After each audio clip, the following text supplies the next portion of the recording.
வணக்கம். இன்றைக்கி நம்ம பார்க்க போகிற சமையல் ஒரு அருமையான மீன் மேக்கர் பச்சை குருமா எப்படி செய்யலாங்கிறத பார்க்கலாம். டேஸ்ட்டு சூப்பராக இருக்கும். மட்டன் குருமா மாதிரியே இது இட்லி, தோசை, சப்பாத்தி, ஊத்தப்பம் எல்லாத்துக்குமே அருமையாக இருக்கும்.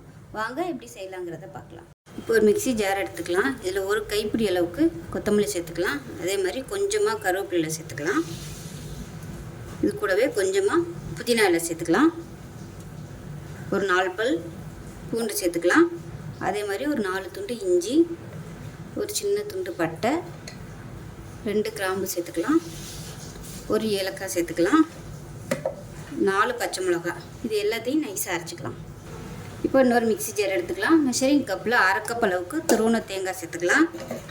1/4 டீஸ்பூன் கசகசா, அது கூடவே 4 முந்திரி பருப்பு, 3 பாதாம் இதை சேர்த்துக்கலாம்.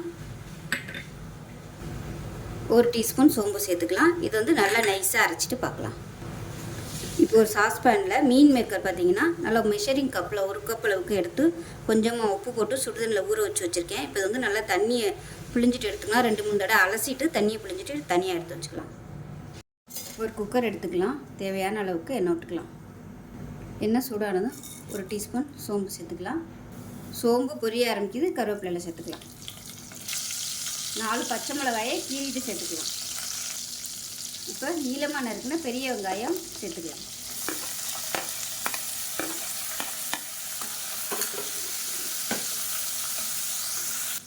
வெங்காயம் வதங்குறதுக்கு உப்பு சேர்த்துக்கலாம். இதில் எண்ணெய் கொஞ்சம் கம்மியாக இருக்க மாதிரி இருக்குது, அதனால் கொஞ்சமாக நான் நெய் சேர்த்துக்கிறேன். நெய் சேர்த்திங்கன்னா நல்லா ஃப்ளேவராக இருக்கும்.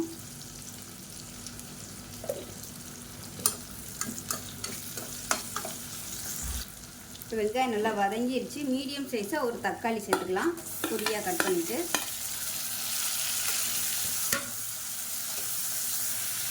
தக்காளி லேசாக வதங்கினதும் இப்போ நம்ம புதினா, கொத்தமல்லி, இஞ்சி பூண்டு அரைச்ச பேஸ்ட்டை சேர்த்துக்கலாம். நான் வந்து கொஞ்சம் தண்ணியாகவே அரைச்சிட்டேன். நீங்கள் நல்லா கொஞ்சம் கெட்டியாகவே அரைச்சிக்கோங்க. அதை சேர்த்து நல்லா வதக்கிக்கலாம். இப்போ இதில் சோயா சங்க்ஸ் வந்து நல்லா தண்ணியை புழிஞ்சிட்டு சின்னதாக கட் பண்ணி வச்சுருக்கேன். இது ரொம்ப பெருசாக இருந்ததுனால 2ஆக கட் பண்ணி வச்சுருக்கேன். இதை அப்படியே சேர்த்துக்கலாம்.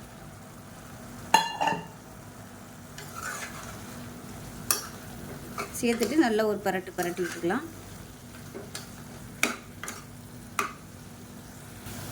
இப்போ தேங்காய் அரைச்ச பேஸ்ட்டை சேர்த்துக்கலாம். சேர்த்துட்டு ஒரு தடவை கலந்து விட்டுக்கலாம். மிக்ஸி அலசிட்டு தண்ணி சேர்த்துக்கலாம்.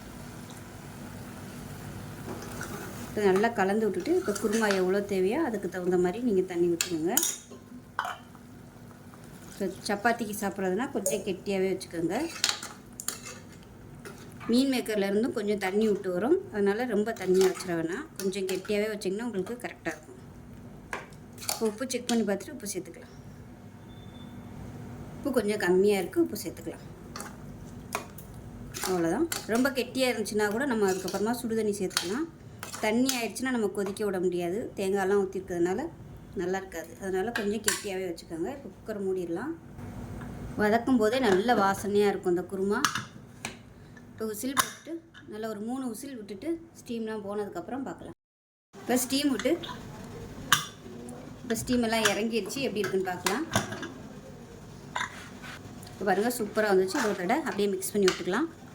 இந்த மாதிரி இருந்துச்சுன்னா சப்பாத்திக்கெலாம் தொட்டு சாப்பிட்றதுக்கு சூப்பராக இருக்கும். இட்லி, தோசைக்குனா இன்னும் கொஞ்சம் தண்ணியாக வச்சுக்கோங்க. இது இப்போ கொஞ்சம் லைட்டாக கெட்டியாக இருக்குது. லேசாக தண்ணி ஊற்றி நம்ம கொதிக்க விட்டுக்கலாம். இப்போ இதில் தண்ணி சேர்த்துக்கலாம். கொஞ்சமாக தண்ணி சேர்க்குறேன், ஒரு 1/4 கப் அளவுக்கு. கேஸ் ஆன் பண்ணிவிட்டு லைட்டாக கொதிக்க விட்டுக்கலாம். ஸோ இந்தளவுக்கு வச்சோம்னா இட்லி, தோசைக்கு சாப்பிட்றதுக்கு நல்லாயிருக்கும். இப்போ லேசாக கொதி வரவும் அமர்த்திடலாம். இப்போ நல்லா கொதிக்க ஆரம்பிச்சிருச்சு. கேஸ் அமர்த்திடலாம். இப்போ பாருங்கள், நல்லா சுட சுட இட்லி ரெடி ஆயிடுச்சு. இப்போ இதுக்கு மேலே இந்த சோயா சங்க்ஸ் குருமா ஊற்றி சாப்பிட்டிங்கன்னா சூப்பராக இருக்கும். ஊற வச்சு சாப்பிடையில அவ்வளோ அட்டகாசமாக இருக்கும், மட்டன் குருமா மாதிரியே. ஸோ இதே மாதிரியே செஞ்சு பாருங்கள். செஞ்சு பார்த்துட்டு எப்படி வந்துச்சுங்கிறத சொல்லுங்கள். வீடியோ பிடிச்சிங்கன்னா லைக் பண்ணுங்கள், கமெண்ட் பண்ணுங்கள், சேனலை சப்ஸ்கிரைப் பண்ணுங்கள், பக்கத்தில் பெல் பட்டனையும் ப்ரெஸ் பண்ணுங்கள். நன்றி.